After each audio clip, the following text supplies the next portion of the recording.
And we are live. Hi, everybody. And let me share my excitement with all of you who are watching or will be watching, because this is the first time that we are actually live on LinkedIn, I hope. And Rafael is with us. Let me We're see. live. Cool. Let's see. I need to check because now I don't have you in my headphones for some reason, but I'll fix it. I want to have you in my skull. Okay, that's much better. I can hear you now. So Rafael, welcome back. And before we go into it, I just need to share with you that I am probably celebrating, which means we both are celebrating, because after numerous attempts, and numerous means 3 attempts, we might be streaming live to LinkedIn now. Fantastic. So, I'm happy you dressed up because there's a lot of business people watching, I'm sure, are going to be watching. In any case, welcome back, and welcome back everybody who is with us for multiple episodes, since this is number 8 already. How about that? Oh, pretty much. But suppose you're a fresh viewer and you never seen these lovely faces before in your life. So first of all, you've been missing out. And second of all, I'm going to let Rafael explain what we are doing here on a weekly basis and why we are doing this. So Rafael, over to you. Over to me. Thank you, Alesh. Alesh and I have been having some interesting conversations, and we thought, why not stream them? Why not share them? And so we agreed to do this once a week, and we have been doing this for 2 months now, and the time is flying by. And if you have been with us in previous episodes, you can approach today's episode with a beginner's mind, because that is our topic for today. And I know nothing about this, Alesh. Very cool. So that's fitting. I'm sure. And I'm approaching it with beginner's mind because, I have an opportunity now to alienate a whole new audience in a whole new platform. So that's what we're going to do. And actually, this is a topic we settled on last week. I'd like to kick off with the dilemma I have, I guess. And it's something I've been having for quite a while, and I'm just slowly shifting this. And I think I'm not alone in that. It's something that I learned through the discussion with a lot of people. So let's get into it. I have reached a certain age, and I'm not going to say how certain I am about the age, but the progressed age when I feel that I should have had figured out certain things. I'm at a stage of my life when I hear, by now you should have learned this, or you should already have known this, and you shouldn't be making this type of mistakes, and you shouldn't be getting into these situations. And sometimes I hear these voices from the outside, but mostly they are in here. It's the idea that I should know better. And as you know, Rafael, I currently work for Amazon, and Amazon has a certain set of what we call leadership principles. One of them is are right a lot. So the expectation is that in your position, in your role, you are able to make the right calls, right decisions, and not making too many mistakes. Of course, we are allowed to make mistakes and keep learning, etc., etc. But there's this deep ingrained notion that by now I should have figured out things, and I should know what I want to be in my life. I should be kind of progressing, on a certain trajectory, not really opening up too many new loops. And at the same time, here we are, and we should talk about how is this compatible with certain sense of childlike wonder, curiosity, starting up new projects. Because another thing we say in Amazon is it's always day one, but at the same time you should be right a lot.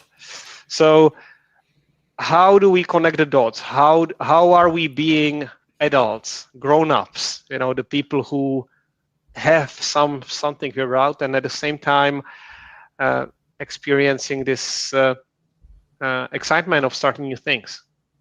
Mm. A lot of shoulds there, and quite a bit to unpack.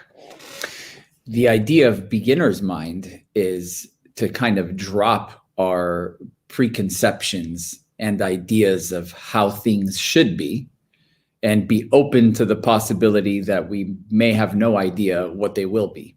And we can approach almost anything in life with this. This is a simple concept, but it's not easy. And it's not easy because it's not our default. We walk around and we have our ideas and we have our judgments, and we approach life based on our experiences and our collective experiences. And so, for instance, we might come to this conversation and go, I have a pretty good idea of what this is going to go like. We've done it a few times. That doesn't leave a lot of room for possibility when you kind of decide how you're going in. And you mentioned a childlike wonder.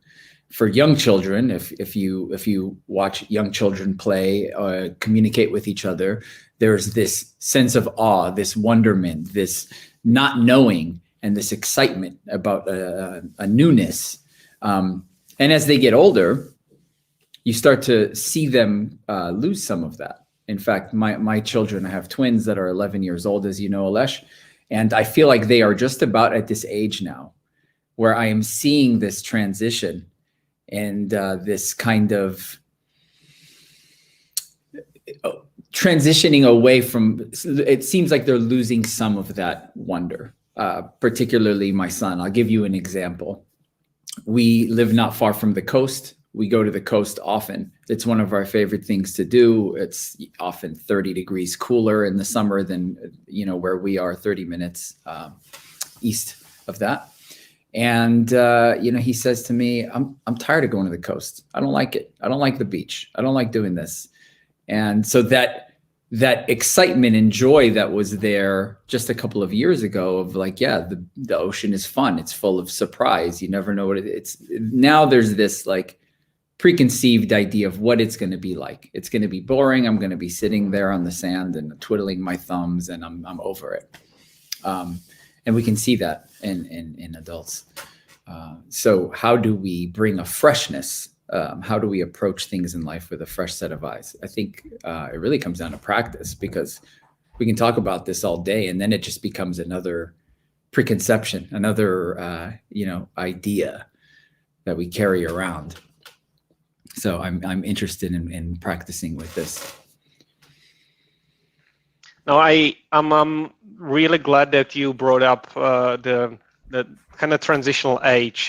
This, because this I can't clearly remember, but vaguely I do. And also I've been working as a teacher in a high school some years ago with people who are coming through later stages of this idea of approaching or racing towards this adulthood, toward this stage of life when you have things figured out, when you know what's right, and you want to be cool by not displaying this wonder. It's like part of the adult coolness is you don't really show this excitement.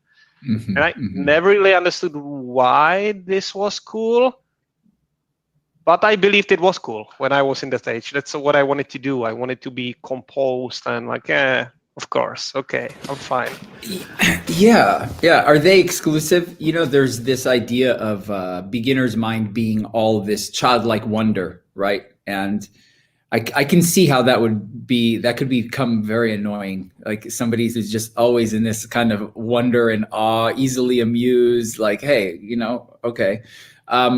That's one way to look at it, but there is a practical application of this, and I think it's being open to things going differently than how we think they might go, and being willing to experience things in a new way.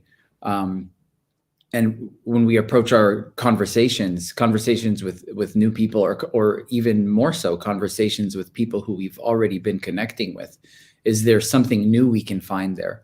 Can we leave our judgments aside for a minute and maybe learn something more that we didn't learn? Or even something as simple as the way that you eat your breakfast, or, you know, approach anything. There is this possibility of coming in and experiencing it almost for the first time. Even your next breath, you know, we kind of go around and we breathe and we take it for granted, and it's kind of automatic. And yet if you pause and pay attention to that, there's a lot of information that you can get just by noticing and kind of slowing down and approaching it with fresh eyes. I'm wondering if how this how I'm actually wondering why this is difficult. So one stream definitely is, you know, I want to be taken seriously by the world. I want to be an adult. I want to be considered, you know, the leader who has the answers. So there's the coolness of social acceptance. I think to some extent that it's also the way our civilization work. When we are a scientific civilization that actually celebrates the way we can dissect it and understood the world and constructed around it the laws of, you know, physics and sciences. So not knowing or being amazed by things actually might mean that, you know, being a fool and not being well informed. Oh, I don't know, you know, when the World War II ended, or if you marvel over a piece of information, you might come across as ignorant rather than, you know, someone who is amazed by a new piece of information. And I see that Sure. in a meetings at work as well. You know, this sometimes there's this hesitation of asking a question because you feel that you are expected to have known already. Yeah, that is something we can walk around in, and that is in itself a preconceived way of how we will be received, right? It's an idea of, if I engage with the world, or if I show up in a certain way in this meeting, people will judge me, right? But approaching that same thing with beginner's mind might be, well, let me see how I will be received. Let me try it. I'm assuming that if I bring a sense of wonderment and not knowing, if I embrace the not knowing, then I will be judged a certain way in this group, right? So what would be another option of approaching that?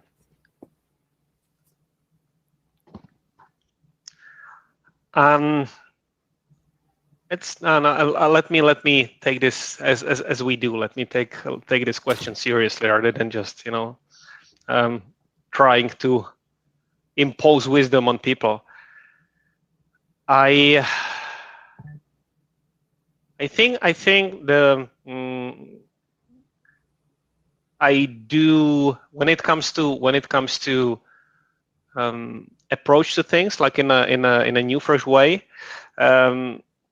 It's for me, it's important to keep reminding myself that this is a practice to be done. So I know I mentioned the in a comment or in the description of this video that I'm going to be mentioning the book of The Art of Possibility.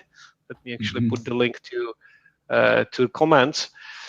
It's a book that kind of rekindles certain practices that would allow you to assume this mindset that is not natural to us. So, to your point, what is the other option? You know, what if I drop the judgment? What if I do this? It brings a lot of spaciousness if I do. If I say, yeah, what if I, you know, ask? What if I don't know? And just focus on the information I can obtain rather than how it's going to look, as children would, right? So I'm gonna I'm gonna do this because I'm curious, and all these sediments of social constructs would be left behind. So for me, I think I need to keep reminding myself that this is a possibility. It's this I keep forgetting. It's not, for me, it's not so much of a resistance. It's this forgetting that it's even possible. It's like, yeah, I actually can do this. Exactly. And like many of these practices, that's where the challenge is in the remembering. You can tap into this, let's say in the morning before you go to work, and go, yeah, I'm going to approach the day with beginner's mind today, and I'm going to go in and everything's going to be fresh. But then once you arrive, you've forgotten much of that, and you just kind of go through the motions like any other day. And there's nothing wrong with that. That is just how we are. And that's why it's a practice. So it's helpful to have little reminders for yourself somehow. And that can be an alert on your phone. It could be something on your desk where you look at and it just reminds you to pay attention. And I think this kind of ties into being mindful in general. And in particular in things that we do day after day, day in and day out, and we kind of have been there, done that, we often just approach it the same way. And sometimes it can be difficult to find a fresh perspective in this thing that we've been doing over and over again, right? But in the context of relationship, communicating with people, I think there's a lot to tap into if we can kind of leave behind some of what we tend to show up with, this kind of idea of how things will be, or what we believe about ourselves or others, and be open to a new way of seeing things, or a new way of learning. I think we all experienced that lately with when we were forced to do that. Like actually, the pandemics all kind of pushed us into the space where we had to. And I'm wondering if if there's some innate discomfort. I understand that pandemics is not a great example. It's an inherently uncomfortable and unpleasant situation to be in, but I see it with some people around me, and I see it in myself. Oftentimes, when I in retrospect, I know I could have benefited from shifting perspective, but at the moment I feel like, but I don't want to. Let's not try the new way. I know how to get there. This way. If I commute this way, it takes me 15 minutes, and this new way it could take me 17. I better not today. I have too much on my plate already. Is that something that happens to you as well? Not wanting to try the old ways, and if it doesn't, how do you combat this on a daily basis? Yeah, we certainly get comfortable in our ways, and we finally get the hang of something.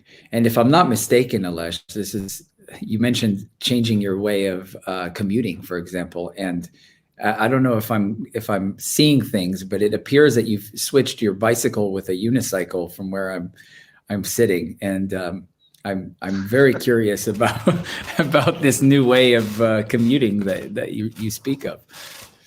This is funny. I put it up yesterday. I've been on a bunch of calls today, and no one noticed.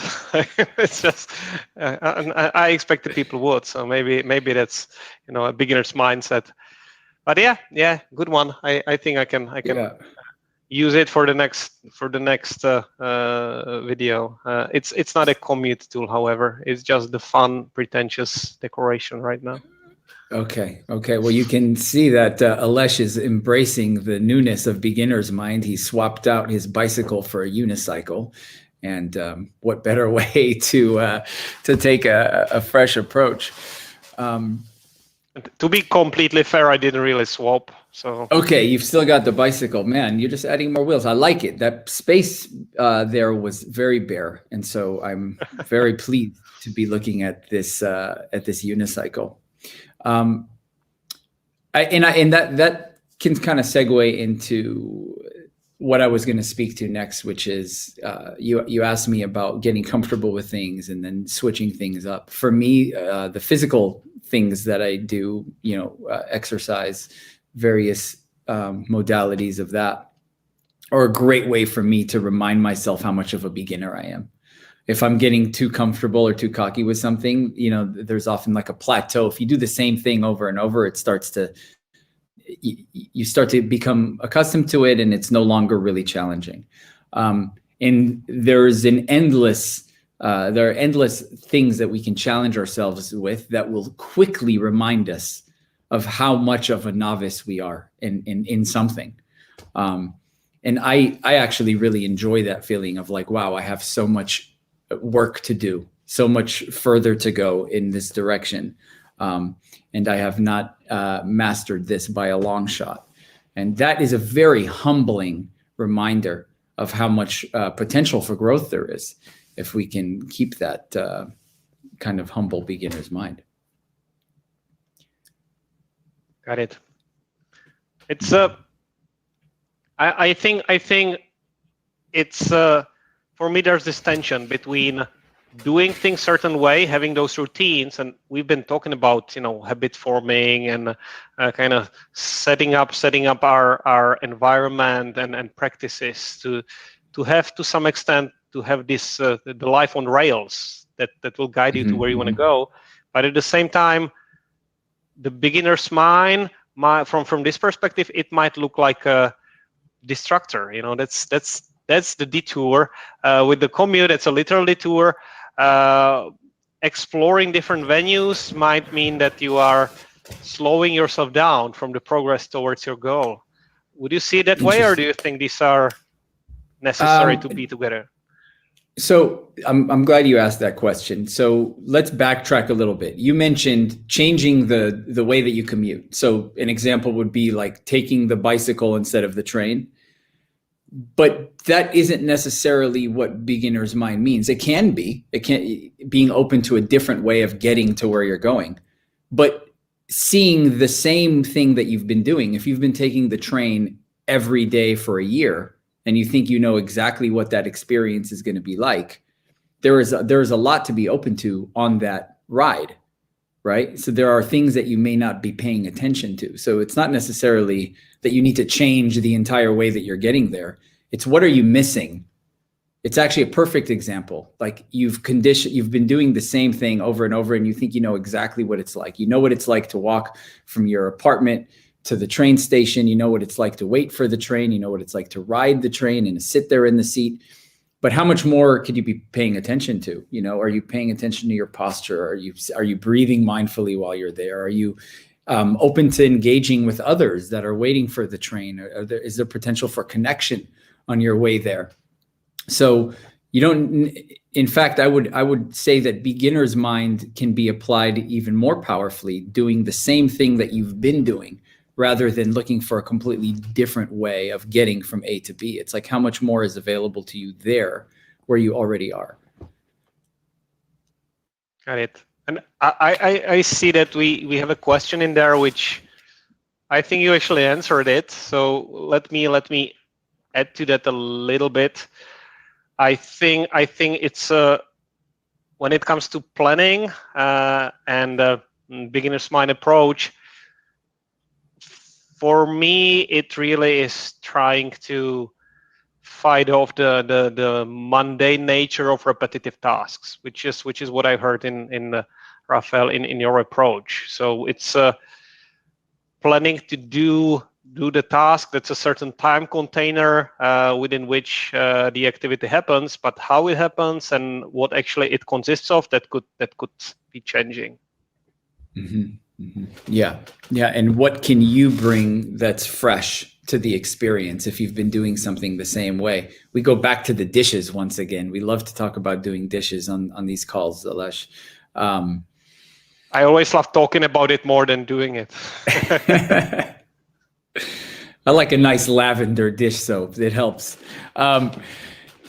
It's this idea of the freshness coming from within and not necessarily having to, and I'm all for, novel experiences. I think they're important in life.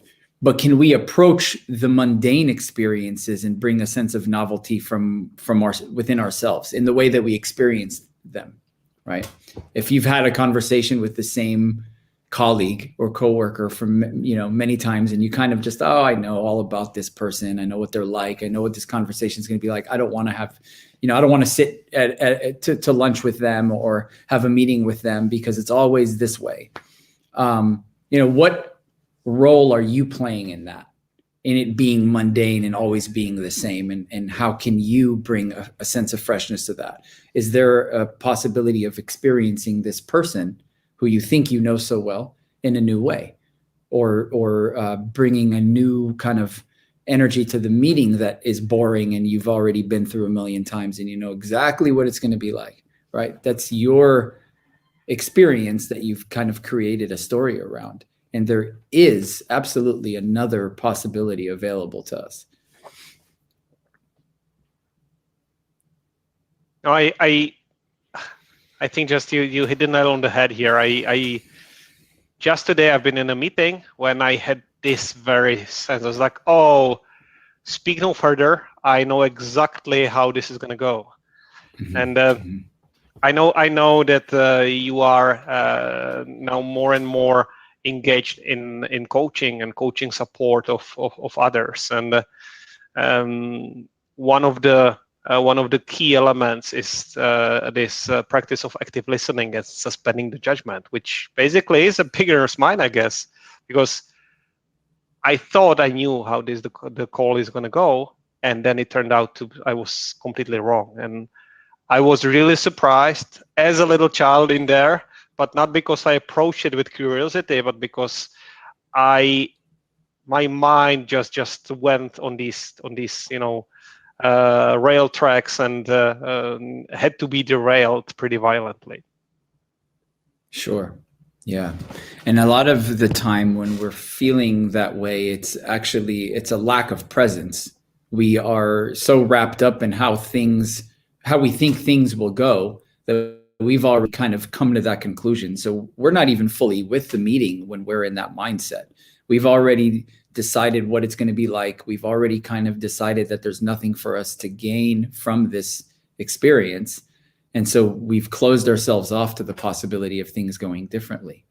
And if we can remember that, hey, there are numerous ways this can go if I'm open to it. If I can back up a little bit, as you said, practicing active listening and be willing to kind of experience things in a new way.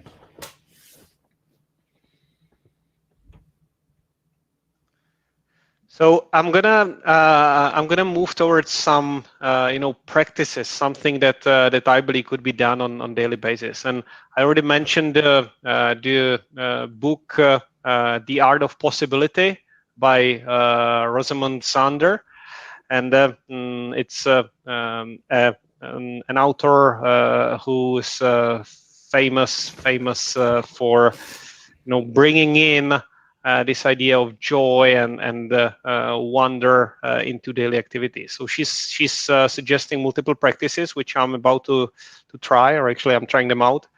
And one of the few is keep reminding yourself that it's all invented, meaning many situations we are getting into are socially constructed. The stories around them are not more real than any other stories we can craft. And That's right. Approach stuff. Her husband, who's a famous conductor and a music teacher, he offers the practice of giving yourself an A before you even start. So how do you give yourself the best mark, understanding that the marks are invented anyway? So if you approach activities with the beginner's mind, with the idea that you cannot fail, how far can you go?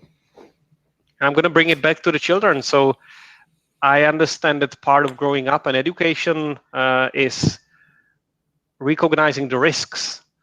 And you don't want the child to play with electric socket, I guess, but at the same time, the curiosity, the idea that you cannot fail as a child, that you're just going to go into that, and that gives you so much more possibility that I think I like now. I'm too aware of all the risks and all the stories around as an adult. Mm-hmm. Mm-hmm. Yeah. And what you're describing, I remember this from the book. It's been a couple of years, but I did read that book by Rosamund and Benjamin Zander, her husband. And yes, the idea is that you're making it all up anyway, so why not make it good? If the story that you have about yourself is made up, why not create a story that's good? I know you said we answered Eleonora's question. Any tips on reconciling planning with the beginner's mind approach? But maybe we can just touch briefly on that before we move on. And I'm not sure what the context of this question is. I kind of imagine like a scenario of planning a day or planning a trip or something like that. And so I think the way that you might introduce beginner's mind with this, because they're not exclusive. It's not like beginner's mind means don't plan, right? It doesn't mean don't plan, but you can plan what you're going to do, but not plan how it's going to go or what the experience will be like. So you can make a plan and have a direction that you're moving in physically, and be completely open to how things will be, and be open to the fact that your plans may not go the way that you intended, and that there are numerous possibilities of how things could play out during your trip. Travel is a great example of this. You know, if you look at like a brochure or an ad for travel, there's this really beautiful picture painted of what your experience is going to be like, right? It's all going to be beautiful, shirtless people. You're going to be on this beach. It's going to be smooth. There's no flights are going to be delayed. The food's going to be awesome. There's this like idea being presented to you of what the travel experience is like. And then, you know, it comes time for the travel day, and you're like packing your bag, and you have too much shit and you don't need half of it, and you're running late, and, you know, whatever, your Uber didn't show up on time, and you're rushing, and you're arguing with your spouse, and you get there and the hotel's not what you thought. And there's like all these different ways that we expect something to be, and we're often disappointed with the reality of what that's like. So I think we can apply beginner's mind very powerfully here to being open to the fact that in even if those things go that way, does that necessarily mean that our experience can't be a positive one? And this kind of ties into releasing the expectation for things to be a certain way. And by doing that, we create a kind of liberation within that. What, if you want to call it a negative experience, let's say things aren't the way that we hoped. How do we react to that? You know, do we just throw our arms up and go, this sucks, and it's not what I wanted it to be? Well, you know, we're thereby creating that negative experience. But if we go, yeah, this is what we have, and you kind of release that, then you can have a great time, even if your room sucks, and if your, you know, flight got delayed or whatever it is. I got a little bit derailed there, but I think you get the idea. Well, I don't think it did actually, because it ties neatly into giving yourself an A. So you can think about giving an A to the experience. Like positive and negative experiences are to some extent also invented. So deciding what you just described, you know, what is ideal vacation for some is not ideal vacation for me. So that's my decision to a large extent. You know, I define it in my head somehow. So what if I define the trip as an A trip, you know, as something awesome from the start, regardless what's going to happen. Mm-hmm, mm-hmm. Yeah, this reminds me of something I heard from an American author named Steven Ranella. He's a hunter, and he's got a show about this, and he writes books and has podcasts. Really great guy. But he spoke about situations that suck in the moment being really great later, as in, like you're in this situation that sucks where you're suffering, you're uncomfortable, it's grueling, it's awful. And then when you look back at that a year or two later, it's hilarious. So it's like it provides you humor for down the line. So, when we can look back on these experiences that at the moment seem really unpleasant, it can actually be quite funny at a later time. Yeah, that I'm thinking about my horrible experiences now that are funny right now. It's although all of this, it's happy. I'm happy to kind of acknowledge this is the case, but it's very difficult to see it that way. When you're in a rut, when you feel overwhelmed, when none of this is working, I understand that most of the time I'm unable to maintain the distance or maintain this kind of wonder. Of course, through practice you can put a distance between yourself and the frustration, but I am looking back at my moments when I was frustrated and tired. I wonder if there is something like a band-aid I can apply. What can I do when I feel that it's not invented, it's all real. It's all kind of dawning upon me. Mm-hmm. And I know you offered some practices in the past, but maybe we can come back to them. Not everyone is watching all of our videos, although if you don't, you should. You're missing out. Yeah. So can you give me an example of a situation? Of course. So these days, mostly it takes like multiple. I need to be thrown off like multiple times before I get really frustrated. So suppose actually this is a real one, right? And I narrowly escaped the frustration. So I was biking on my unicycle. No, it was on my new bike. Unicycle, it's frustration by itself. I mean, that's like frustration in emotion, but that's cool. So this is a couple of weeks back. I have a new bike, and I was biking, and what I've learned was it has like a different type of seat post insert, and it was slowly but continuously sinking into the frame. And I was tightening it every now and then, raising it, tightening it. But imagine it's one of those things. When it happens, for the 5th times, then on the trip we got into a pouring rain, combined with this, and I was like, "Come on, this is." I'm gonna spare the audience the language, but it was borderline, and I really didn't see at that point. I wasn't in the state of mind saying, "Oh, how interesting, how fascinating, I'm soaking wet and the bike is falling apart." That's not what you have in mind, right? So here's an example for you. Yeah, great. Well, I think there's a misconception about acceptance, and that we should be able to be cheerful about our negative experiences. I think sometimes acceptance means accepting that we're not cheerful, accepting that we are irritated and pissed off.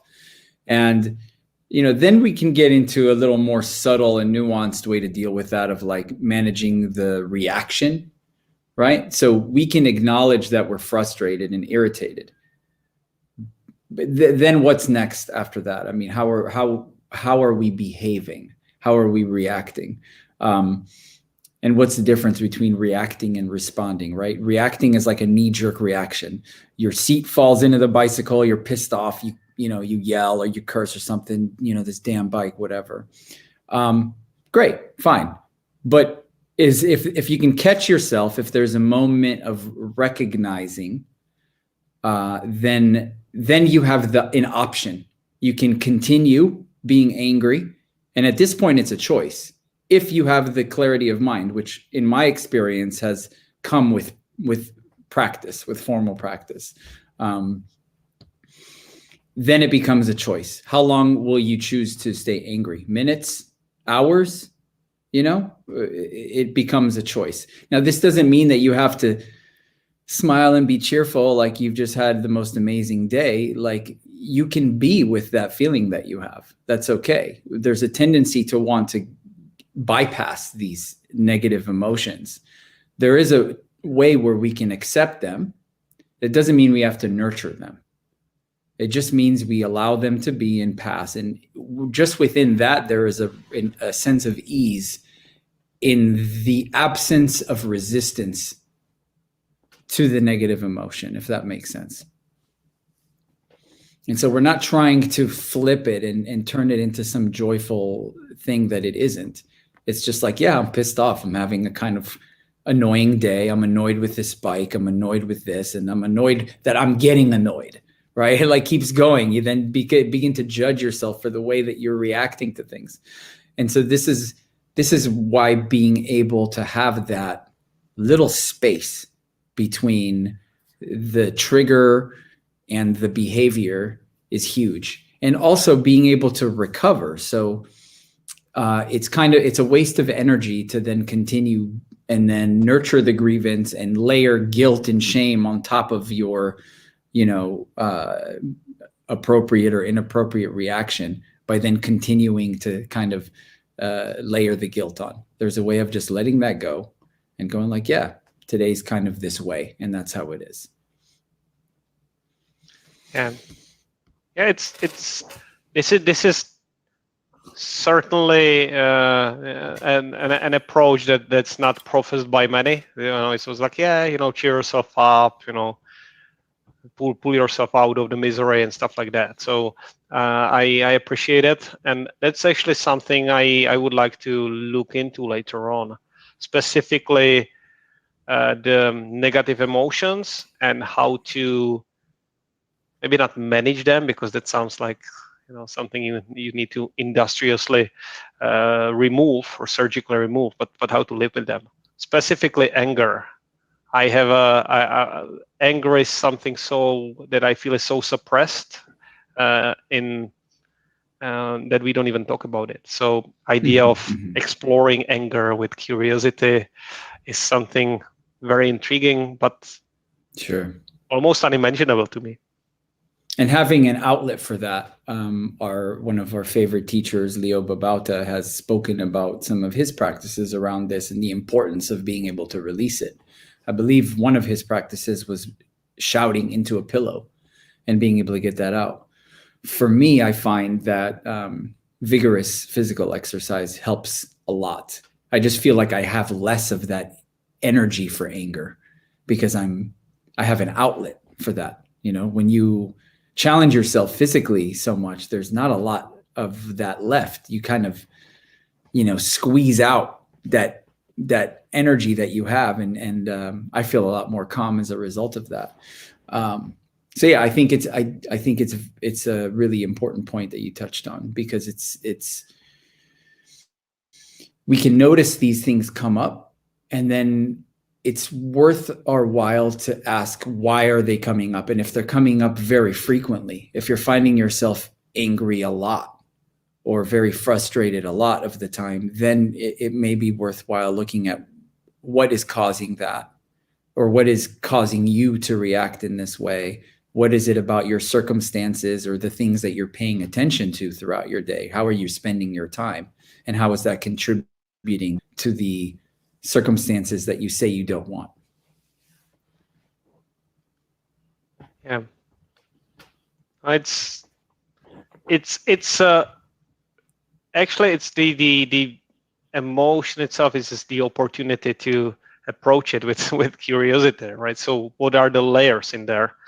I like where you said that it's about layering the shame and guilt and everything on it, and it's funny that in a moment it doesn't feel like I'm layering something on top of the experience. It's actually I layered this nest of my experience way back in my past, and now the experience comfortable rests in this pre-made structure. So looking at it with curiosity means for me, and it helps me a lot, really asking the question, what is real, what is really happening, and what is the story around that?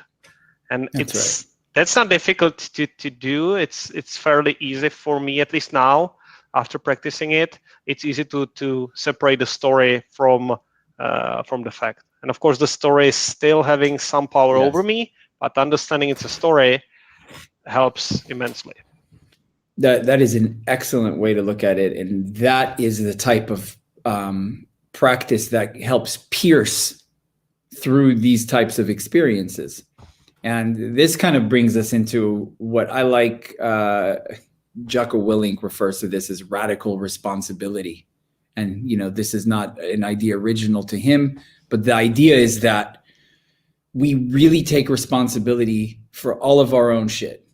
So rather than, this person made me angry, that's a bullshit statement.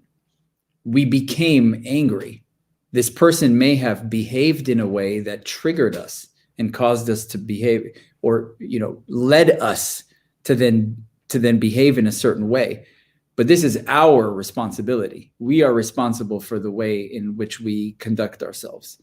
And being able to have the clarity to pause in a situation like that, and as you just said, what part of this is real and what part of this is made up, and often so much of it is made up, right? So much of what's going on in our head is a story, and that's fine. That's not wrong. That's just the way that our brains work.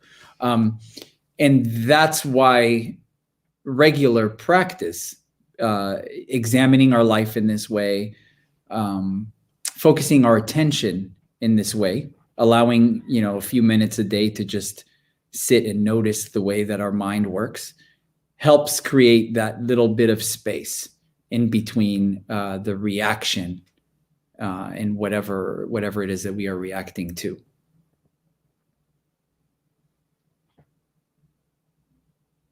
And in the beginning, these practices can be very frustrating, actually, because when we're not used to this, it's kind of freeing to point fingers, right? And to be able to blame everyone outside of ourselves for our issues and our frustrations. Oh man, this person always pisses me off.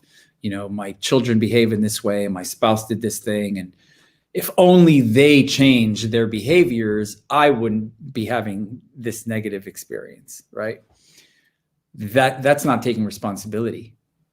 Taking responsibility is, okay, this person is going to behave the way that they behave. And beyond that, what I bring to it is 100% mine. This is up to me to shift, regardless of whether or not other people change.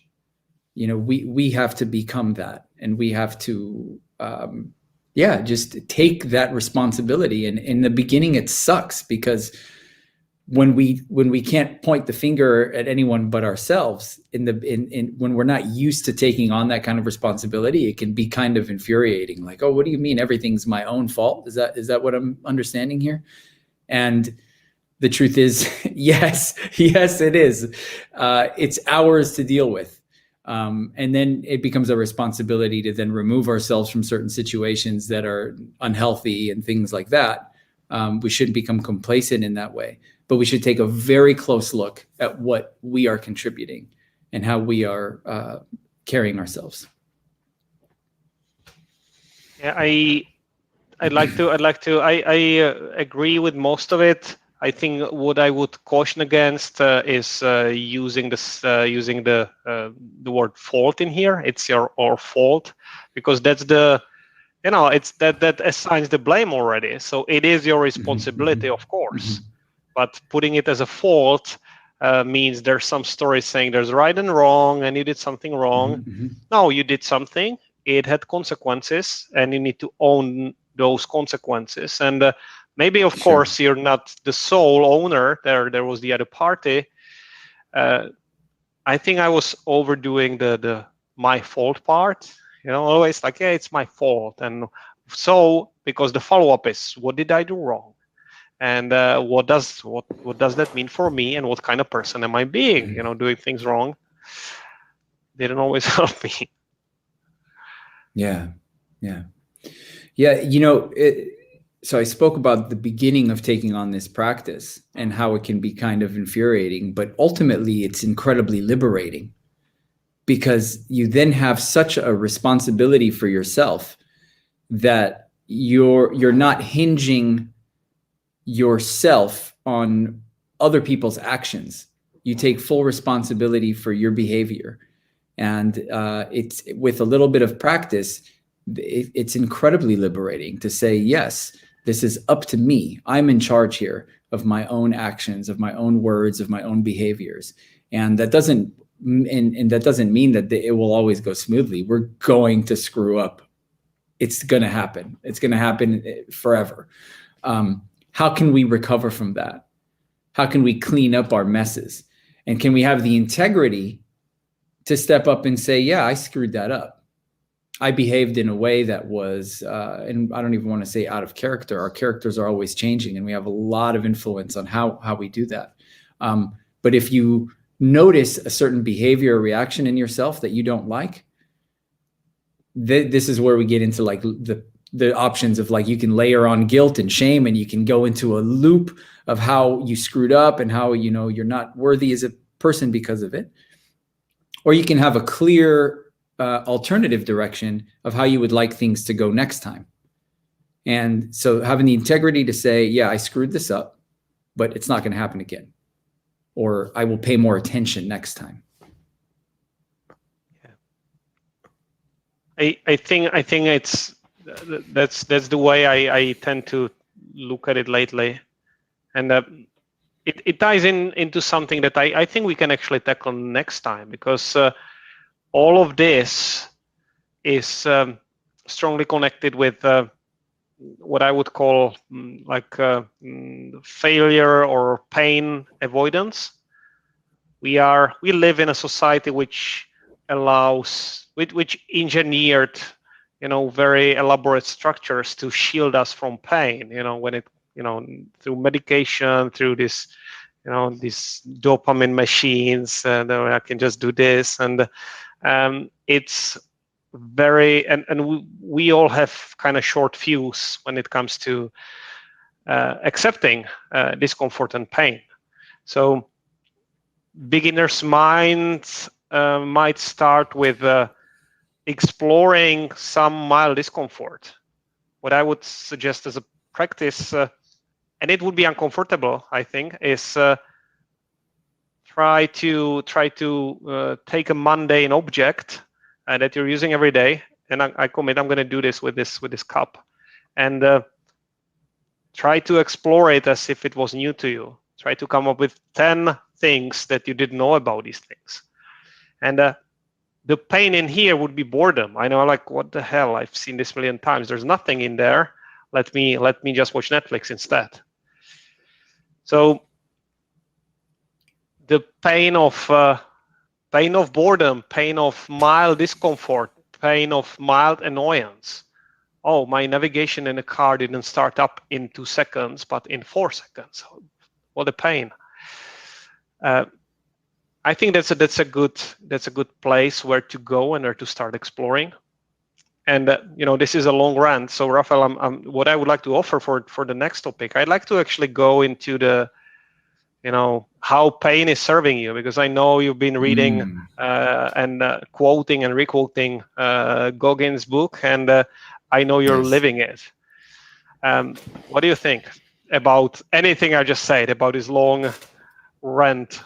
Yeah, I love that as an idea to start as a starting point for the next topic. I did just finish David Goggins' book, Can't Hurt Me, and I highly recommend it to everyone. Just an amazing book about an incredible human being who overcame incredible adversity and is just a living demonstration of what commitment and willpower can do for a human being. People look at that man and see him as otherworldly, like beyond human. and he's not beyond human. And when you read his book, you understand that he's very much human, but he's figured out a way to tap into something, to persevere through pain and discomfort. And I think that to a degree that's available to everyone, should you choose to. Now, the vast majority of people will never do the type of things that David Goggins did or does, and that's a good thing.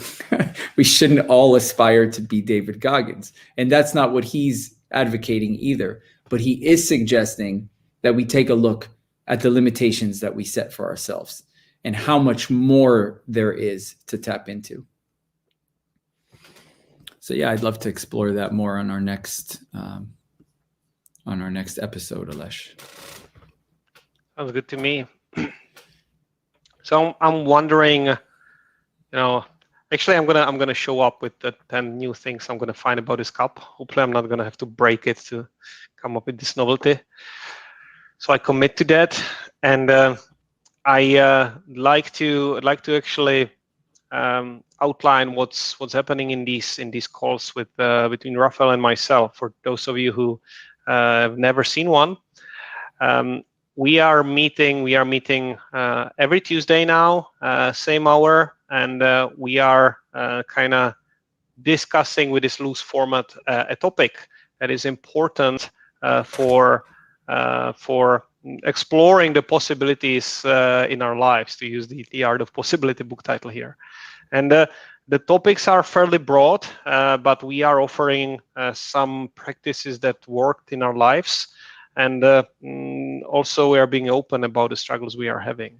What is most important here? We are open to talk with you. So please use the comments during the screening, but also you can post the comment under the video if you are watching a recording on YouTube, Facebook, LinkedIn, you name it, and we're gonna pick up the topic for our future iteration. Raphael, am I missing something? No, I don't think so. I would maybe just add that, yes, if there are any topics that you would like to hear discussed or any questions that you have, please do feel free to write them out in the YouTube comments, and we will do our best to address them. Perfect. Okay, well, that's what we have for today. Raphael, how is your day looking up? I'm always jealous that you are in the morning of your day and I'm already in my Q4. All good? Yes, all good here. One last day before the kids are back. They're visiting with her mother. So my fiance and I have had a little bit of quiet time. Can you hear that? You don't hear anything. Even the rooster is somewhere on the other side of the property. So very quiet, peaceful day today. Awesome. So, from me to everyone who's watching, this is CET time, so it's good evening to all of you. And I guess from Raphael, what's it going to be? Yes, a good day to you all. Get after it. Bye. See you next time. Ciao.